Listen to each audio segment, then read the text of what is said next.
Hello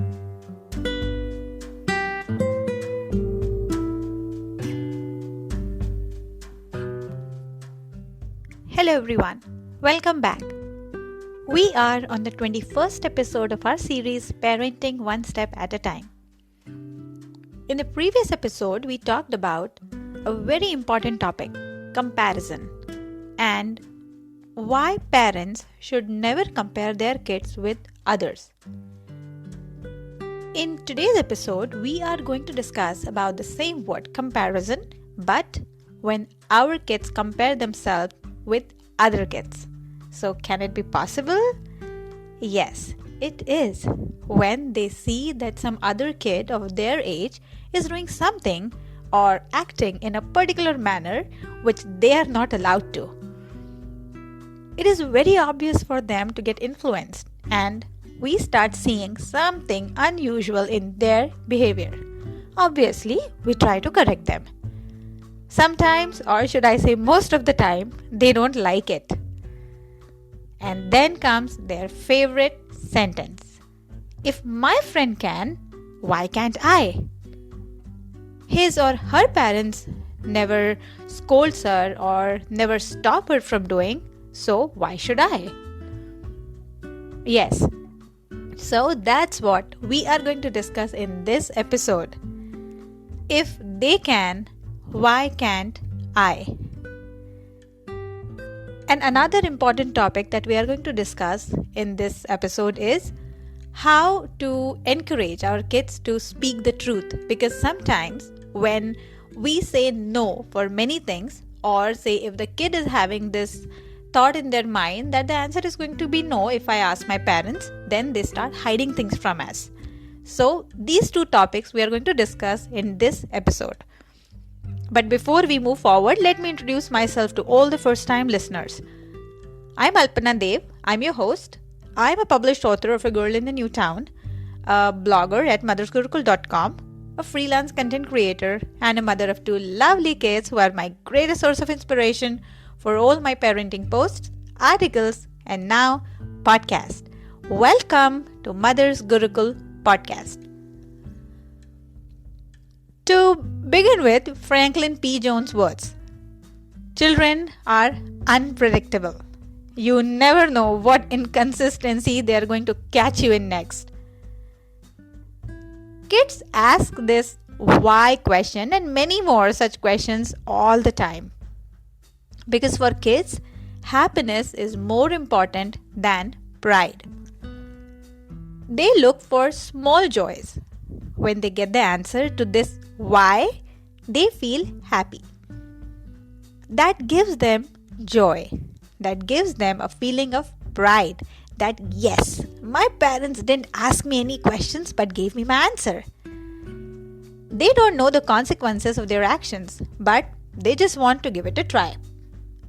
We teach them and they hear us saying, don't do this, that's wrong. Don't talk like that, that's bad. This is not the right way to express your emotions. There seems to be a lot of don'ts and not in our conversation. Need not to mention that this why practice starts somewhere around the age of maybe 2.5 to 3-year-old when kids start going to school. Their first introduction to the outside world is quite exciting. Until now, they are safe, secured inside the four walls. Outer world seems so fascinating to the little but curious eyes. I'm pretty sure that we all remember the first day of our little one's school. Sometimes we ourselves don't know if we are excited or nervous. And it's absolutely natural. After all, our bundle of joys is no more an infant now and is ready to say hello to many new faces and an independent personality. I remember when my daughter started her school, the preschool, many of my experienced friends have said that now see, with her school, her why journey has also begun. And yes, I saw it actually happening. She used to have so many questions for everything, and now my son is going through the same phase. We all have learned in schools that the appropriate word for asking a question is to start with a why. And kids use this every now and then. As long as it is related to behavior, then we have answers. But when it comes to buying something or going somewhere, then it is a little bit tricky. These lines, or should I say these words, I just found it perfect for this context. Many things can wait, the child cannot. Now is the time their bones are being formed, their mind is being developed. To them, we cannot say tomorrow. Their name is today. It is hard for the kids to understand and convince themselves the reason for the wait, and for us to explain them that why they need to wait. But just to make them happy is saying yes for every demand appropriate? I agree, patience is very difficult to be taught, especially to kids. Some kids are by nature matured and calm. They understand things easily, visualize situation in a much matured manner, but every kid is different. We often tell them to look at other kid who is more patient or matured. Or we ask them to behave nicely, saying that others are watching you. Personally, I feel that unknowingly we are comparing our kids with others. When every kid has a unique personality, then why this comparison? Everyone's way of asking questions, showing curiosity is different. We can only teach them to train themselves and find answers on their own. They will be more satisfied that way. If we ask them to do something, then they will be like, looks like there is something fishy that mommy and daddy are asking me not to do this thing or to act in a certain manner. We can definitely help them in this process. Well, I think I don't have to talk a lot about comparison here because that I have already covered in detail in the previous episode, that why comparison always backfires. Even as grown-ups, we all feel pride in taking decisions. Kids feel responsible when they are the decision makers. Just for example, ask them how they want to celebrate their birthday or how they want to plan their weekend, and then see how their imagination gains momentum and how they do it with utmost responsibility and interest. You may give them your love, but not your thoughts, for they have their own thoughts. You may house their bodies, but not their souls, for their soul dwell in the house of tomorrow, which you cannot visit, not in your dreams. So respect their whys and enjoy them. I know it sounds easy and fun than what actually it is. I myself have experienced that and still experiencing it. But if we keep on saying no for every other thing, then very soon kids will make a preset notion in their mind that whenever they are asked something, it's going to be a no. And it won't take very long for them to not sharing their feelings with us. And even if they tell us, it may not be the complete truth. So, it's tricky. In this tough situation, how to encourage kids to speak the truth? At some point of time, kids hide feelings or hide things from their elders. As they grow, they start to understand that if they hide things or tell half-truth, then they can save themselves. But they don't realize, and it becomes their habit. So encouraging kids to speak the truth from the very beginning can help them in becoming a person of good character and clear thoughts. They can present themselves with confidence to the world. Before we get into the ways in which we can help them in speaking the truth, let's see that why kids might lie first, because that's the main thing.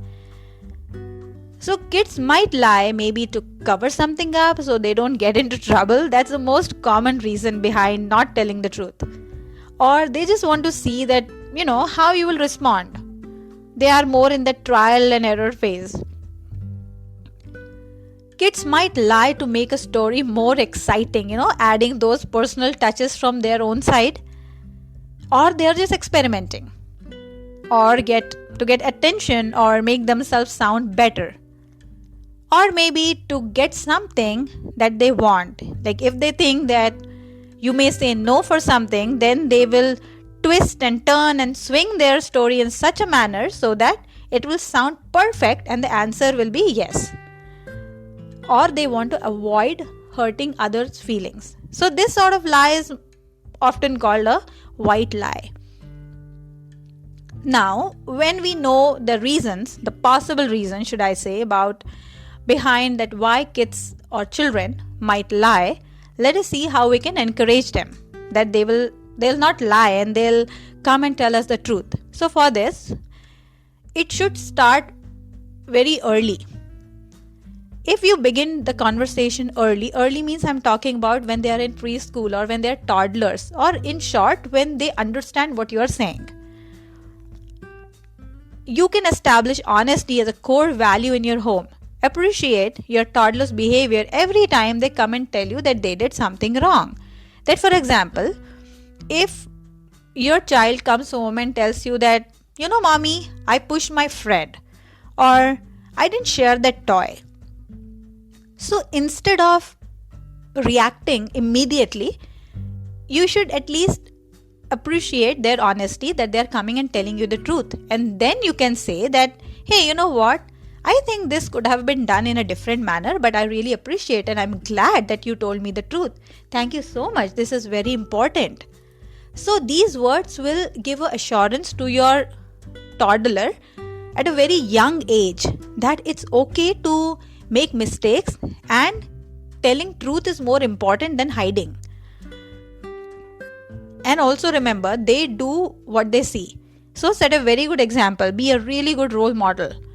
When children see and experience their parents telling the truth and admitting what they have done, they are more likely to do the same.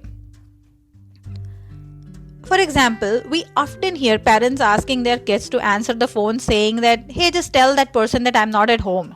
Or they say, if you will do this, then you will get a candy. It's more like a bribing. And later, they forget their promise. By doing this, somewhere they are laying a foundation based on a lie. So is it right? Parents think that this doesn't happen every now and then, so it's okay. Kids forget things easily and they get distracted. But the truth is, it happens the reverse of it. Whatever we do or we say is recorded in our kids' memory book. They witness each and everything and they relate to that particular incident quite efficiently. Even our normal conversation is recorded. So be very careful when you talk in front of your children. Earn your child's trust. It's very important. And yes, I use the word earn. Kids hesitate in accepting and telling their mistake because they have a fear of being scolded by their parents or elders. I'm not saying that parents should just neglect every mistake of their kids, but we shouldn't set an environment where a child hesitates to open up if they have done anything wrong. For example, if your little one breaks, a very beautiful vase, the spontaneous reaction is we raise our eyebrows and our tone gets changed. And the result is our child gets an impression that he or she has committed a very big mistake. Instead, why not to let the child complete the talk first and then look for an alternative like, you could have been more careful, or let's clean up the mess, or let's see if we can fix it. Tell them the simple rule of the greatest advantage of speaking the truth is that you don't have to remember what you said. Whatever is gone is not going to come. So, do not let this happen with the trust between two of you. I totally agree that when something like this happens, it is hard to stay calm or to handle the situation with a calm mind. So at that point of time, I would definitely recommend to avoid from reacting immediately. Just keep quiet. Because once your mind is quiet, then you can see, and during the duration, See that what reactions or what emotions or what expressions are going on your little one's face. That will give you the answer. Sometimes they do things unknowingly. Sometimes things are not in their control. They just do it. Even they, before doing that, they never plan that they're going to break a vase, but it just happens. So now what can they do? At least they're coming and telling you the truth, right? So respect that and then find the solution. When we talk about trust, discipline is equally important. With discipline comes decision making, positive attitude, and confidence to choose between right and wrong.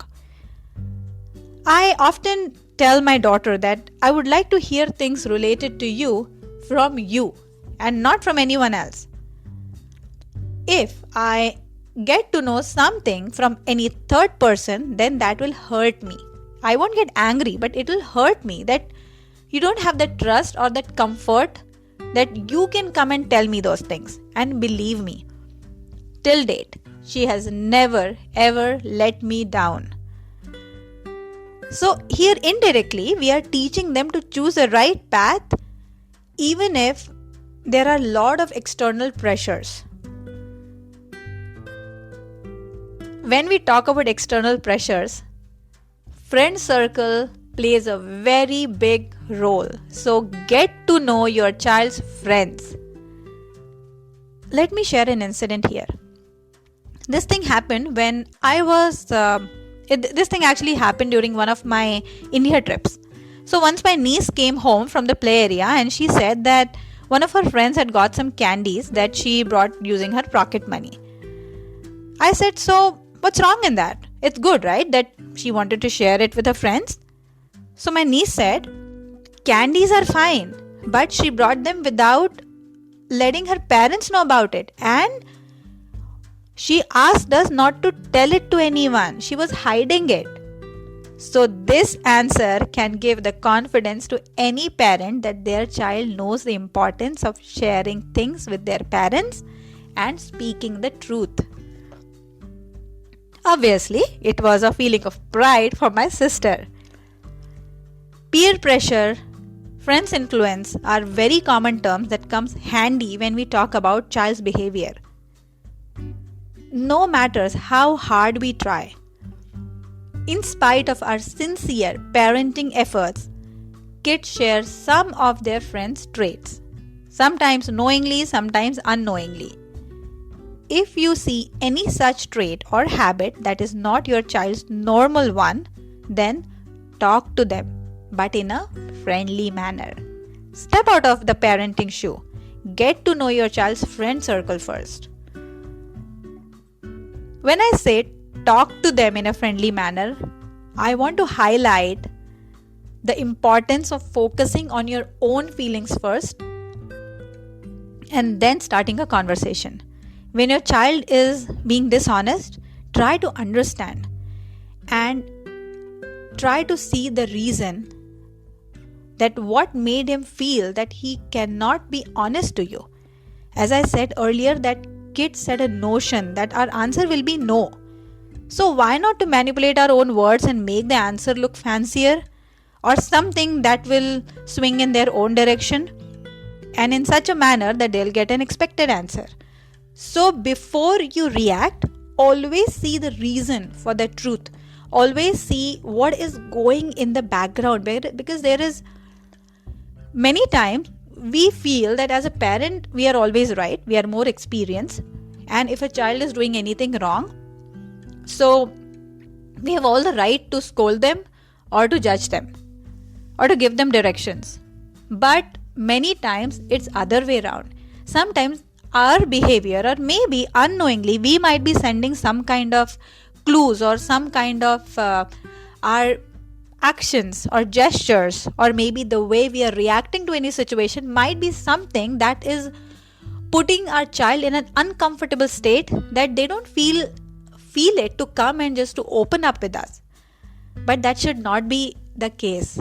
We are their parents, so they should always feel that warmth, that confidence in us, and the relation that a parent and child shares It is based on trust and love and unconditional love. And there is no place for judgment there. So please try to see before you react, or if you see your child is behaving in a little unusual way, so please try to see those reasons first before you react. So these were my points, that how you can gain the confidence of your kid and how you can help them in opening up to you and telling you the truth, and also a feeling that they will not be judged and you are there for them. So this was all about this topic. In the next episode, we are going to talk about teaching kids about contentment and teaching kids about delayed gratification. So if you think these topics interest you, so stay tuned. Till then, stay blessed, stay happy. Happy parenting.